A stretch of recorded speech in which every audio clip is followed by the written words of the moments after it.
Welcome to another episode of DD on the Spot. As always, I'm your host, Ryan Johnson. And before we get into it with our guests here today, I'd like to remind everyone that if you enjoy this content, to please give a like and subscribe down below. I'd greatly appreciate it. We have Amanda Almodovar on the podcast. She's coming to us all the way from the East Coast, where, we haven't had a guest on from the East Coast for a while, so I do enjoy talking to some East Coasters on. She doesn't have that typical New York accent that you'd expect, which is, not so bad. I did have a guest though from Scotland on who her podcast will be up right after her podcast that I published from this one. The best accent ever. Like literally just the Scottish of Scottish accents were literally I even told her I was like, I'm gonna try to be professional about this, but I did break down laughing about 2 or 3 times when talking to her. Like it was ridiculous. But I'll send you the link to that one because that was hilarious. But most importantly, Amanda's our current guest. She's a bodybuilder. She's also a teacher, which those two things, knowing my friends and their teaching schedules, how she's able to even get into the gym, I'm just like, okay, this is her time management skills just must be insane. But most importantly, she's our current guest. Amanda, thank you so much for coming on. Thank you. Thank you for having me. I'm excited. Absolutely. Well, I asked this to every guest the first time. What is the weather like in your neck of the woods right now? Well, it is Memorial Day weekend, and I'm like literally looking out the window right now, and it's kind of gloomy, but it's been raining nonstop. So of course I have 4 days off, right, of school, and of course it rains the whole time. But supposedly the sun's supposed to come out later, so let's hope. And yeah, that is, it is, I'm not gonna lie, I have perfect weather here. It's like 70 degrees and sunny out, and I'm having family over tonight, and we're gonna barbecue and grill out. And so yeah, it's gonna be a perfect Memorial Day for us. But so like for Minnesota, our like our public schools close in a week. What is that in New York? When do you guys close school? Our last day of school is the 25th. 25th. So Okay, yeah. soon, yeah. Not soon enough. I mean, I never did get it how like throughout the country everything is different. Where like California, they do a thing where they have like 3 months on, 1 month off, just like throughout the entire year.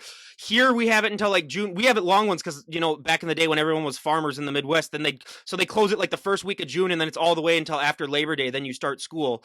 So we have it real nice and long. But yeah, and then like stuff like New York, it's like June, and then don't you guys like go back in like August or something? Yeah. Yeah, it's ridiculous. I go back in August to like prepare my classroom, but the kids come back. It's the first week of September, so yeah. It goes very, very fast. Yeah, it really does. I mean, I'm gonna try to enjoy this summer, especially being that things are starting to open up now. But before we get into all that, Amanda, why don't you give us your backstory and what really inspired and motivated you to get in shape and then to become a bodybuilder? Sure. Yeah. I mean, I've always been a lifelong athlete. When I was younger, I started out with t-ball, playing with my older brother. So it's always kind of like, roughhousing with my male cousins and kind of always, like a tomboy growing up. So I got into sports through, obviously middle school and then high school. I was a 3 sport varsity athlete. I played varsity softball, varsity soccer, and basketball. I wasn't great at basketball, but I played it. So I played all 3 of those sports, and then I started to get time where I was thinking about college, and I really wanted to continue to hold on to the fact that I was an athlete. So I was deciding between soccer and softball or which one to play, and realistically I probably could have played both, but it just would have been a lot. So it was a little bit easier for me to get scouted for softball, so some schools started looking at me. And then I ended up going to Mount St. Mary College, where I played 4 years of college softball. Go Knights! Shout out to them. I was, starting center fielder, starting in the lineup, super fast, super in love with the sport. But then about like my junior year of college, I was kind of like getting into that hole again. Like, okay, wait a minute, things are gonna end soon. Like, I'm gonna be an adult, and I'm gonna lose that part of me that's an athlete. So instead of training for, sports, I started training for the physique, the aspect of it. I had a couple friends, my friend Meg, who's awesome and an OCB pro. She does bikini, so she kind of got me into it. Not bikini, but figure.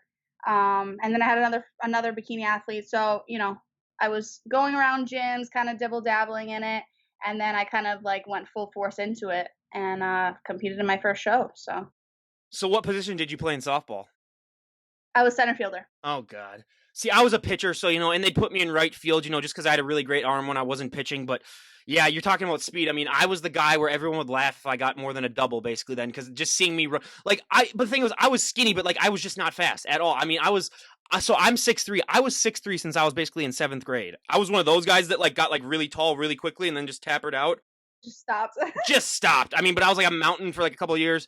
But yeah, it was yeah. So that was always a funny thing for me. But yeah, that's awesome. I mean, softball. I mean, the one thing I never did get about softballs was that like I could never do all that chanting that you guys did and stuff like that, and all the time. Like literally, I mean, I'm gonna be completely honest. It's annoying as hell just to even watch some of those games online just because of the taunting and stuff like that. But it's like, hey, if I was a pitcher, I would never pitch in softball then just because I could not deal with the taunts. I throw a couple of those softballs at the dugout and stuff like that and just be like, shut up, everyone.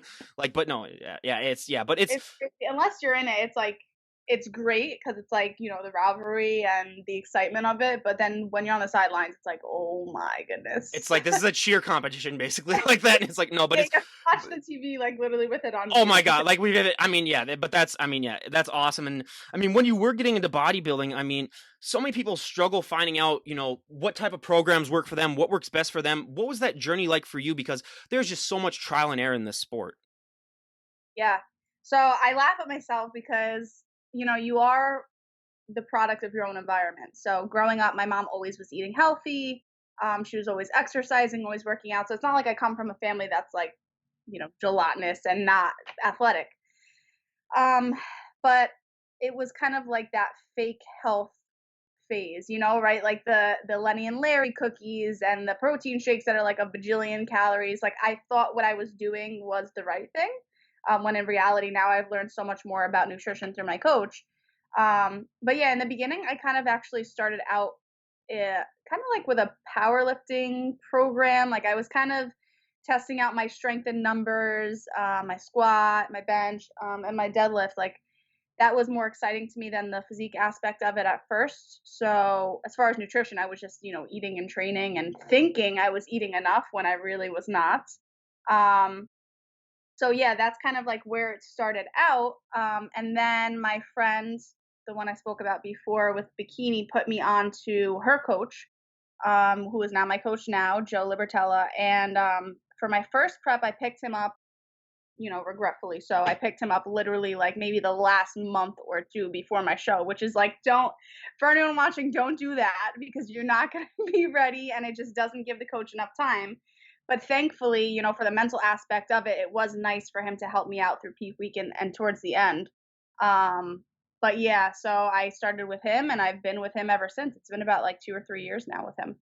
So, what was that also like for you mentally, though, going into, the eating part of it where you are going to have to eat more? Because I'm just like, let's be completely honest, of all the women that I've talked to, I mean, women, especially when it comes to like saying, oh, you're going to have to eat more, that's kind of something that they don't really expect to hear just because of, the way society is and stuff like that. So, what was that like for you mentally adjusting to the fact that, like, I'm going to have to eat a heck of a lot more than I thought that I was ever going to have to? Yeah, it was really hard. Mental health is such a big thing that's not really, it's kind of on the hush when it talks comes to bodybuilding or nutrition but that was really at the heart of everything. I mean, when I was I think it was like my junior year of high school, I went through a hard time, man. I was depressed, I had anxiety, I started taking medications, I was, in and out of the hospitals with eating disorders. Anorexia was very prevalent in my life. And so coming from that and trying to be an athlete through that was difficult for me, just the mental aspect of it. Like, and then, getting on with a coach telling me, okay, here we are, it's post show now, and now you have to put on weight and now you have to eat. Yes, it was pounds for a purpose. And I had to eventually, like, now I'm in a spot where I can do that and not like bring myself to tears. But there was a moment in time where it was like that hearing to eat more was like a heartbreak. I was like, I can't do that. More carbs. Obviously, a lot of people equate carbs to being bad and things like that. So I definitely did have that like newbie fear of eating more.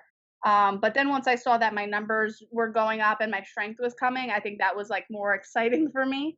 Um, and then, I had to change my mindset and realize that it was for a purpose and fueling my body the right way.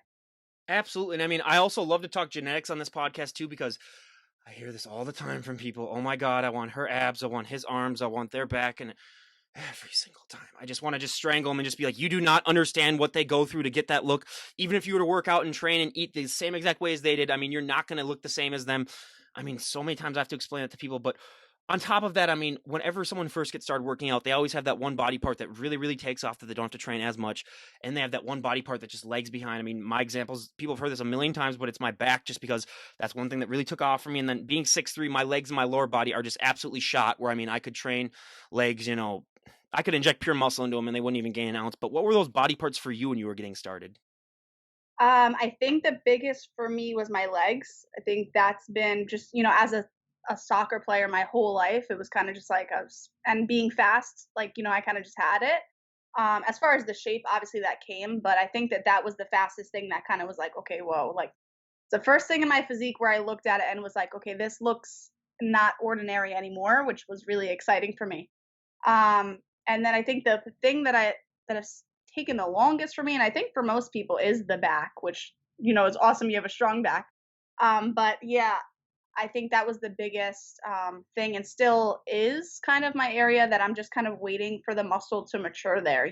Like um, the fat on my back comes off first, and so I think that sometimes that pulls muscle away in a prep for me. But I think my coach and I definitely brought up my back to a good point for this prep this time around. I'm excited to see how far it's come. Well, I'll rephrase it where like my back wasn't. I don't think it was that good just to start out with, but it was just because before I started working out, I was working in warehouses, and let's be honest, when you have trucks full of like 40-pound bags of mulch, and there's literally like hundreds of them, Yeah. and they're like, get this unloaded in an hour, basically, yeah, you're gonna develop a nice back. So I think that's what it was. Where yeah, I don't think anyone's really ever born with a nice back. It's one of those muscles that like you literally have to develop it. Like I've never seen like a 5-year-old run around and be like, dude, that guy's got a jack back. Look at that. I mean, he's just naturally genetically like that. And so yeah, I honestly think that that's the case though too with that. But I mean, also just with this lifestyle, I mean, you did talk about the mental side effects of this sport too. But I mean, on top of the mental side of it, I mean, there's always that stereotype that I love to bust every single time I do this podcast, and it's that it's gotten better the last 5 years due to Instagram, but there are still so many women that have that fear that if they walk into the gym and they do one bicep curl, they're going to put on 50 pounds of muscle overnight, and that's just a mental thing that I think is limiting them. But did you ever have that fear when you were getting started? And even if you didn't have that fear, I mean, I bet you still hear that all the time. How do you like to respond to that?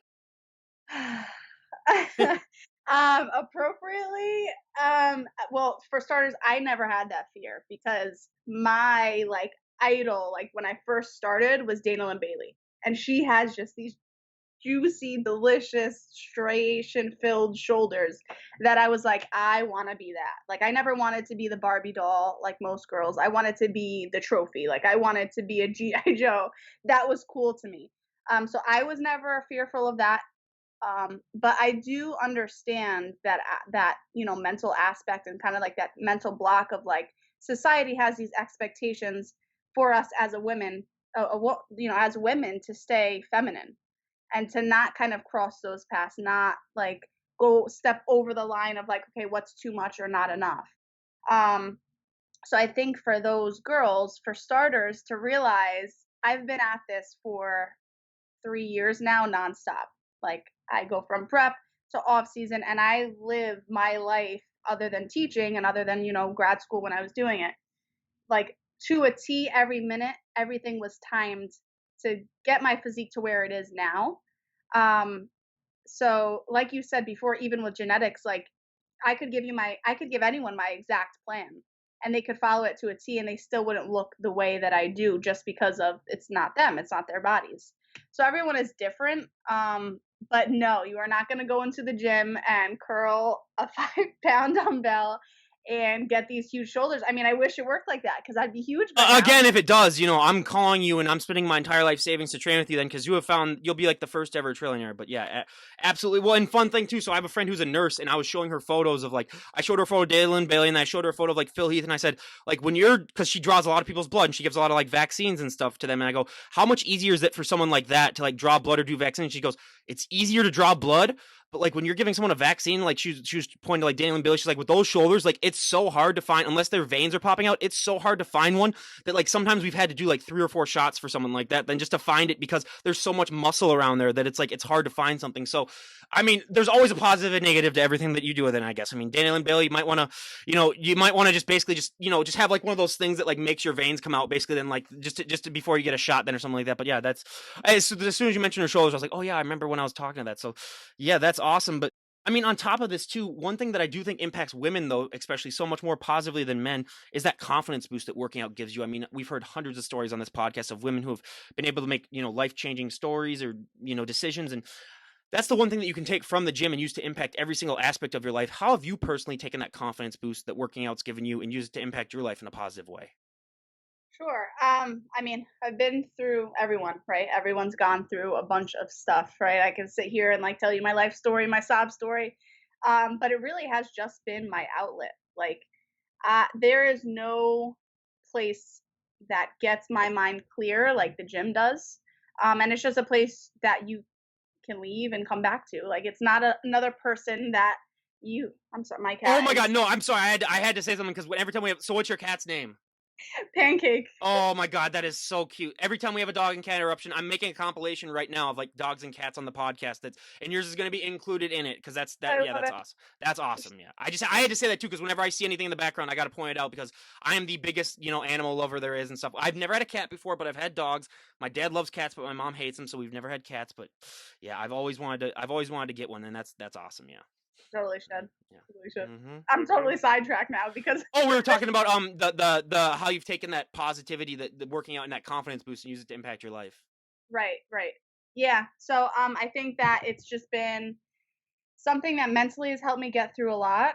Um and yeah, I mean, it kind of was just my outlet and my like it was a therapy for me and it still is. So I think in that aspect it kind of makes you feel a little bit more invincible and the fact that like, there's something I can always run to. So it's kind of like my safe place. I mean, it's basically just like taking your pre-workout when you feel invincible too. I mean, but yeah, I mean, yeah, you have so much more confidence. I mean, even for me too, like I was more confident to go up and talk to people that I might not have, had the confidence to. And yeah, it really does impact more than just the weight training aspect of your life. But what was your friends and family's reaction like when you announced to them, hey, I want to give bodybuilding a try? Because that's not something that a normal, young woman would say to their friends and family. Yeah, I mean, it's funny because my family wasn't really that shocked. I think they didn't really. A lot of people think they know what bodybuilding is, but they don't really understand. Like, my family was like, "Are you gonna lift heavy things or like what?" And I'm like, "No, it's symmetry, physique, Well, muscle." you're still gonna have to So lift heavy things, just that you're not lifting like boulders and stuff like that, like the strongman that I had on a couple days ago. Yeah.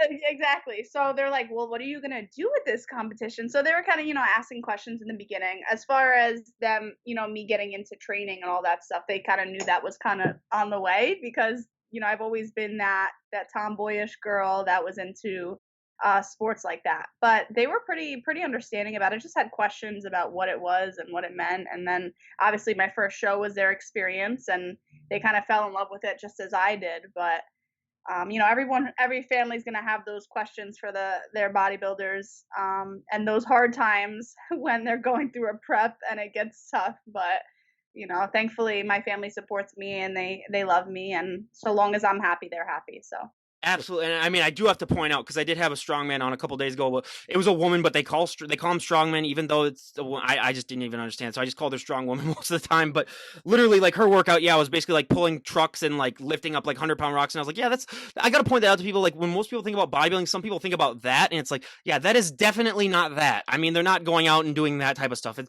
I mean, they even confuse it with powerlifting too. Where yeah, I've seen bodybuilders in the gym and people like are amazed when they're like, oh, they're only curling like 10, 15-pound weights, and it's like, well, yeah, why would they be trying to curl, like 100? I mean, yeah, so it's just people need to understand that there's a big difference between that too, where it's like, yeah, it's all about the aesthetic and about the symmetry. You're going to be strong too, but I mean, it's like you're not going to be putting up record numbers and stuff, but it's just, yeah, that's another thing about the sport that I think the general public really does lack in its, information on it. But what's that like for you when you turn that sort of like light switch on when you go into a prep? Because I mean, everything just becomes so scientific. You got to get all of your workouts in. You got to get the proper amount of sleep. You got to get your nutrition just down pat. I mean, it just becomes so specific and you just become so laser focused. What is that like for you when you turn that switch on?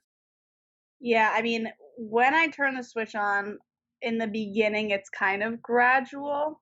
Um, I don't know. I've always been a to the T person, and maybe it's like the type A personality that I am, right? Like the teacher in me that has to be like, okay, well, this is my schedule every minute of the day to a T, written down in different colored pens. Like that's just who I am and who I've always been. I thrive off of routine and off of step by step procedures. So when I get locked in, I get locked in. So right now I am prepping for a show in the end of summer. So I won't say when it is, but we're getting down just under that mark here. And like I'm tunnel vision. Like I am to a T. I have to hit the bed at this exact time because I know I have to be up at this exact time to do fasted cardio to get to work on time. So yeah, I'm very, very structured and very, very set in that way. Well, what is your time management like then, being that you're prepping during while teaching in a school year too? Because I mean, just getting up that early, I mean, I'm sorry, like I could never do that. So how are you able to do this? Like, how do you separate your day? Because that's one thing that, I mean, I have teacher friends and, they could be in the most out of shape possible and I'd still understand because I'd be like, okay, yeah, you're a teacher. You're not gonna, your time is, but how do you do it? Yeah. Well, it's funny because sleep is something I never used to do ever until my coach was like, "You need to sleep." Because, like, if I could give any type of advice, sleep and relaxation is huge in a prep. If you shoot your cortisol through the roof, you will never get to where you need to be. So that was something that I used to never do. And like in my last prep, when I won those two overalls, I was sleeping maybe 3, 4 hours a night. Like it was absolutely hard. I was a first year teacher, um, and I was in my first semester of grad school. And now this time around, I was finishing grad school, so I just graduated with my master's, thankfully. So I was finishing grad school, prepping, and then also teaching through a pandemic. So it's been really interesting. My mornings start super, super early, like 5 or 6 usually, depending on how much cardio. Now we're kind of up there with the cardio, so I have to get up earlier. But yeah, starts with fasted cardio. I'm like rushing back, shower quick, get ready for work, run out with like, teachers dress up and they look all beautiful and makeup. I'm like, nope, I gotta like go from A to B. Which is something I never understood because, like, you're dealing with little kids. What are you dressing up for them for? I never did get, like, when my friends were like, look at this new stuff that I have. And I was like, why? Are you trying to marry one of these kids or start going out with them? It's like, why are you dressed? I'd be in sweatpants and sweater, I mean, all day, every day. That would be nice. That would be nice. I mean, I do dress nice because I feel like it kind of like, you have to play the role. Because I do remember like when I was younger and like my teachers would dress up, it just made me feel like I was a student Well, and, it helps you feel professional then too and stuff right, like that. Yeah, yeah, right. yeah.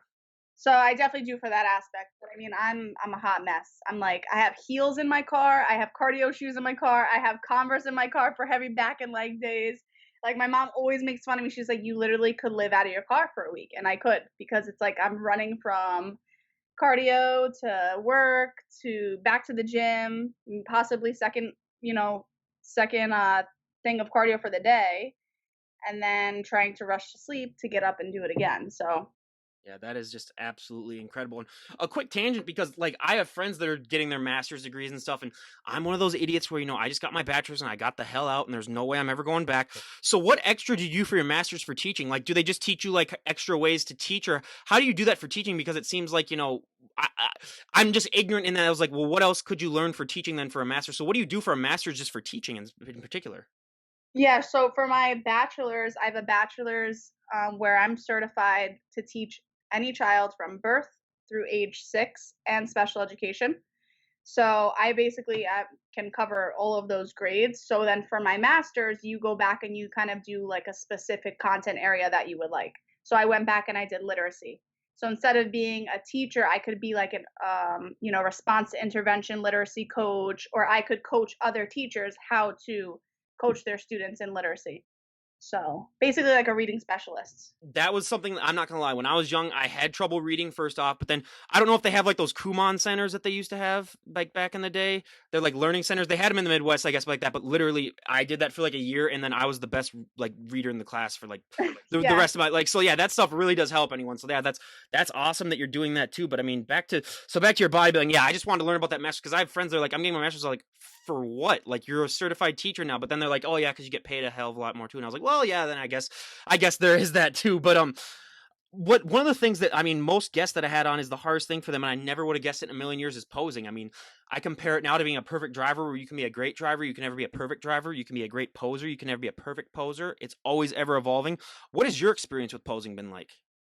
Sure. Yeah. I mean, in the beginning, I just kind of was learning as watching. Like I would watch Sid Gillen, and I'm in love with her. Like she's awesome. She's like Miss Olympia. and I would just like watch her over and over again. And obviously, I wasn't the best poser, but thankfully it wasn't that atrocious. When I first met my posing coach, Kenny Wallach, he's the best. When I first met him, he kind of was like, "All right, I mean, it's not bad, but we got a few things to tweak." But it wasn't like he came in and was like, "Okay, that's awful." So thankfully, I was watching the right people, and I kind of had a natural thing to it, and he's tweaked from there. But we're still obviously perfecting it. I just posed with him like last week actually, and I have him 2 times in person this week. I mean this month. So, I agree though. Like posing is you could have the most beautiful package, but if you don't portray it the right way, then you missed your mark there. So, And then one thing, especially with figure competitors, that I, hear a lot is that for them, just flaring their lats. That's one thing that I mean, it either takes you years to do, or it's something that you can just do like automatically. What was your results like with that? Is that something that you just did early on, or was it something that took you a long time to develop? yeah, I mean, I think it took me a little while to develop it. It's weird like my back pose is my weakest pose. But it's now becoming my strongest because I've been working at it.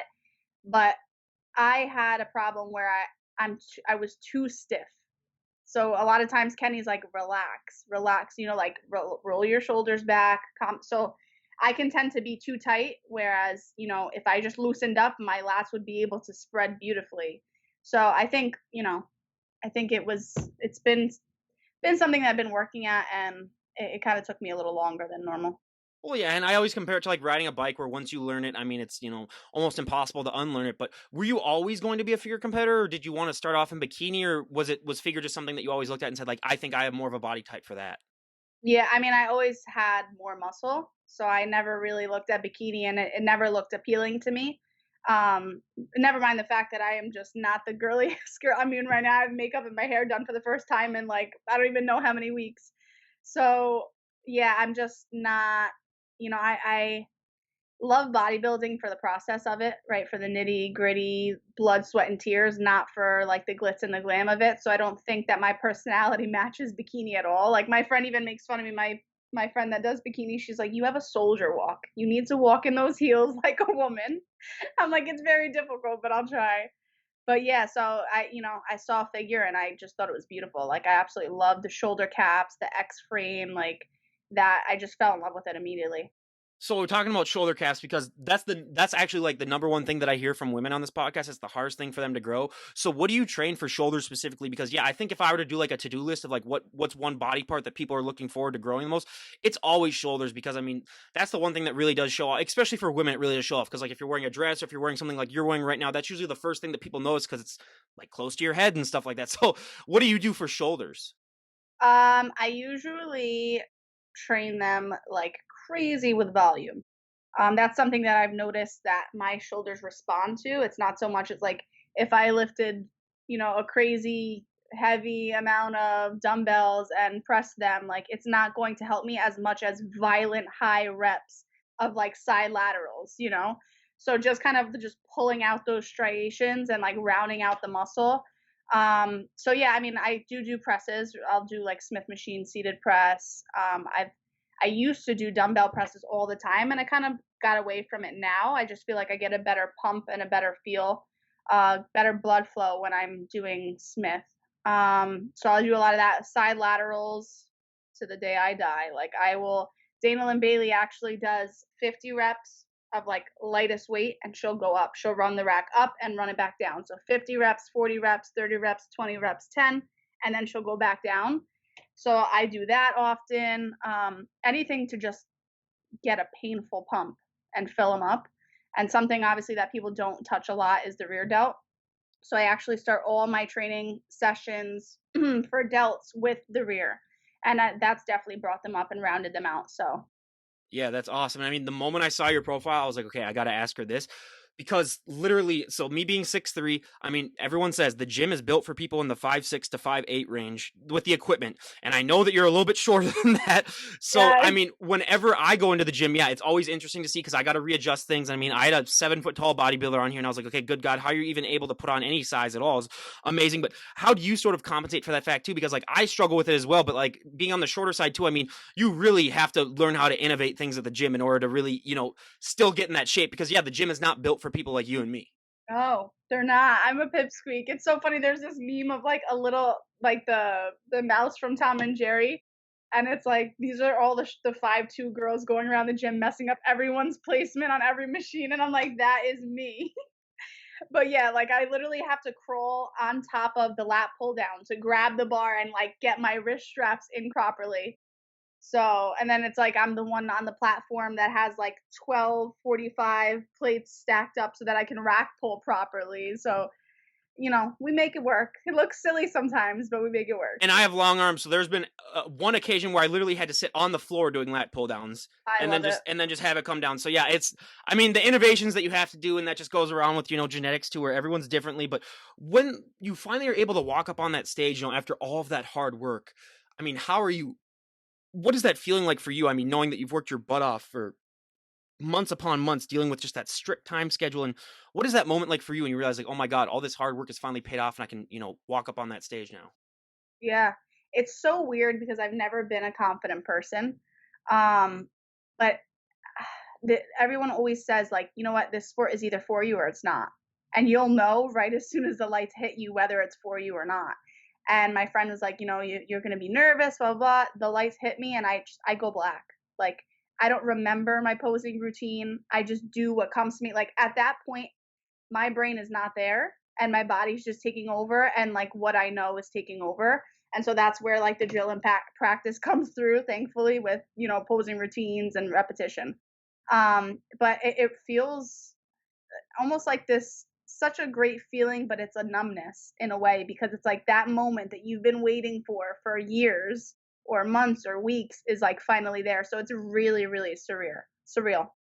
Yeah. I mean, I can't imagine that myself because I've never trained that hard for even like anything with baseball or, anything. So that's yeah, that is just absolutely incredible. And I mean, one of the things that I also have to talk about, it's another myth and stereotype, and I mean, so many people still believe this as well, is that people just don't understand that that look that you present on stage is not a sustainable look. You're not going to be able to look that way 24/7, 365. And I mean, some people genetically wise are able to maybe maintain that an extra like week or so from the show just because they're naturally, but like you are not at your healthiest when you're on there. I mean, I always said if you did like a push up or like a strength competition on that stage, people would be shocked at like how weak some of these people were at the time, and they'd be like, this is actually a bodybuilding show, like what the hell, like but yeah, I mean, it's so fascinating. What was that like for you when you first realized that, like, hey, all this hard work that I put into this look, I am not going to be able to maintain it? And has it gotten easier for you to accept that as your journey has gone on? Yeah, I mean that's definitely I think that's the biggest misconception that normal people don't understand is like number one, the suffer that we put ourselves through is not a forever thing, right? I don't suffer year. I mean, depends on what we're talking about, but like I don't, sometimes I'm suffering to pound food down, like if I'm bulking or like suffering through a hard training session, but like where we're starving and depleted like that, it is not for long periods of time and it is not supposed to be.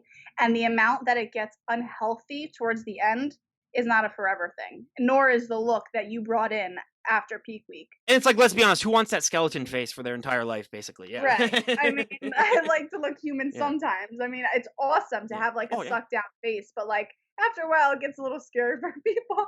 Like even my students were like, "Miss A, are you okay?" And I'm Do you like, have like "I'm cancer or fine." something like that? Yeah, I've had some people with like people thought literally they had cancer or something like that then too. Yeah, Yes. yeah, yeah. People legitimately think that if you're lean enough, if people are asking you if you're sick, then that's how you know you're ready for the stage because you're just dried the hell out. But yeah, I mean, it's hard. Like you see the weight coming back, you see the number going back up, and you're like, man, like, and at that point, especially for women as well, it's like your cycle has to come back at some point, right? Like you have to get to a healthy body fat percentage because now you're also pushing off your fertility and all those things. I want to be a mom one day, so I have to do it in a healthy way. And doing it in a healthy way is not healthy for my mind because it's tough, right? I have to put that body fat back on, but I know that it's worth the longevity in the sport and in my life. So, Absolutely, and yeah, that's one thing with the period stuff where I live in. It just goes in and out one year for me. Like I have no idea about any of that, but like literally, that's one thing that I think impresses me even more about the female competitors and the males. That yeah, they have to deal with that. I mean, the men don't have anything that they really have to do other than just like the weight gain and stuff like that. So that's even more impressive that I really think too. But I mean, my trigger word is cardio. I hate it more than life itself. Where I mean, when I'm talking cardio, I'm talking about like actual running, like literally like a month ago, I think it was. I was walking. I went on like a super long walk. I was out for like 6 hours or something like that, and I walked 30 miles or something like that. And the thing with me is that I go hard sometimes on stuff when I shouldn't. So when I came home, like my heel was feeling kind of funny. Like I knew that I might have had like a blood blister or something like that on it from walking so much. I came back home and I could almost see the bone in my heel because the skin had just been like ripping off because I'd walked that long. So I literally haven't gone for a walk for the last month, and I'm gonna try to do it again tomorrow, June 1st, to go for a walk. Not a long walk. I'm only gonna be out for like an hour. But yeah, literally. So yeah, when I'm talking about like the walking part, I've proven myself. I think it was like a 31 miles that I walked, so it's like more than a marathon. But so yeah, the walking part I'm fine with. But what is your relationship like with cardio? Because unfortunately, the moment that you decide to become a bodybuilder, you sort of have to sign a deal with the devil when it comes to cardio. mhm. Yeah, I mean, cardio, thankfully, because I've been an athlete, right? I'm in sports that have been active, like basketball and soccer. I'm kind of used to it. I'm kind of like used to the mental aspect of like, hey, just keep pushing, just keep, 80 minutes is almost over in the game, and I just kind of run on. um but some days it gets very difficult. I mean, when you are depleted and it is 5:30 in the morning and you have 60 minutes on the stairs and a long day ahead of you, like it gets hard. So yeah, I mean, thankfully this prep it's been gradual, very different from other preps that have been very like, he'll bump me to the stairs and it'll be for longer periods of time, a lot faster. Like thankfully this time I started with incline walking, and then he like slowly but surely tapered up the time. Now we're finally at the stairs. We're at a substantial amount. But I think that that also did help it mentally because it wasn't like 0 to 100.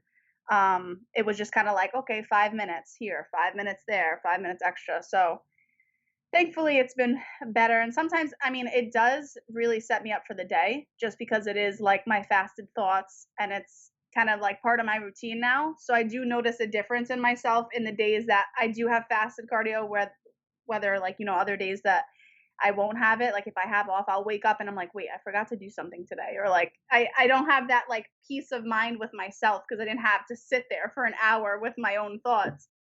So it has kind of become a part of me that's not as torturous now.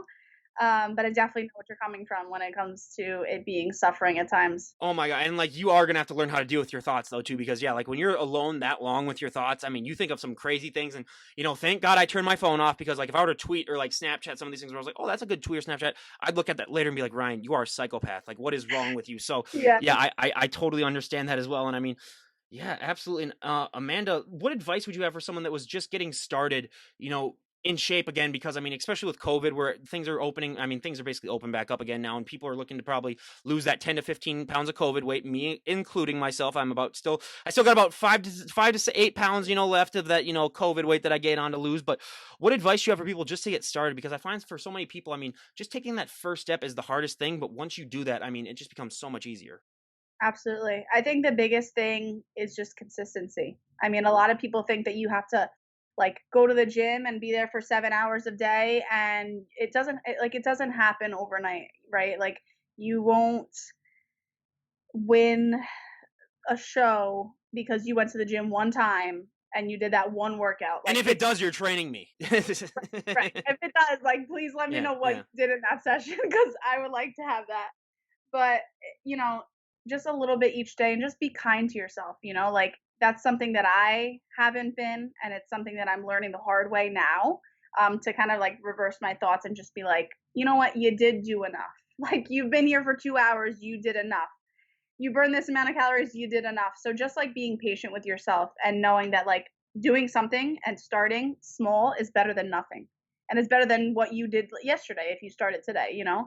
So just taking it day by day, and like honestly, I think a huge thing is like reach out to people who are knowledgeable, because I think a lot of people, especially with IG and all these like fitness, quote unquote fitness influencers that know what they're doing, like they really don't. So find sources that are really knowledgeable, and just, let them bleed into you so that you can learn the right things. Absolutely. And I mean, as much as I hate to say it, just go for a walk too, just to get started. Now, again, do not go on a 6 hour walk. I do not recommend that if you want to have, full access of your heels for a while. You go ahead and do that then. But yeah, absolutely. And I mean, if someone were to also walk up to you and say, like, hey, we made the decision, you can change one thing about the sport of bodybuilding, and everyone will go along with it. What would be one thing that you'd like to see changed? This is a good question. Um, I don't know. I guess I mean, I mentioned this when we last spoke, the fact that so many people think that we have big egos, and, like, don't get me wrong, some some of us do. Um, But not as much as you would think. Like before I started this right, podcast, I was like, God, am I going to have to be dealing with some like jerk offs that like just think they're high? I'd say it's like 10 to 15% of them, but it's small. Yeah. right, but, like, that's what people think, Hmm. right? Like, we post these pictures of, but in reality, they're not realizing, like, so for me to post the picture that I posted, it probably took me like 2 days because I was thinking about the way that my shoulder looked in this part, or like my smile was like, we are so critical of ourselves. Or at least I am, I can speak for myself. So for people to think that we're just this overarching, oh, bodybuilders, think their shit doesn't stink, and they, like, I just wish that was kind of erased because I feel like I'm judged, like, automatically by the way that I look sometimes because of what other people are putting out there, or what other people are saying about themselves, considering themselves bodybuilders. And it's like they don't realize how humble we truly are and how much we really are, like, ripping ourselves apart inside, and we're not, like, pompous like that.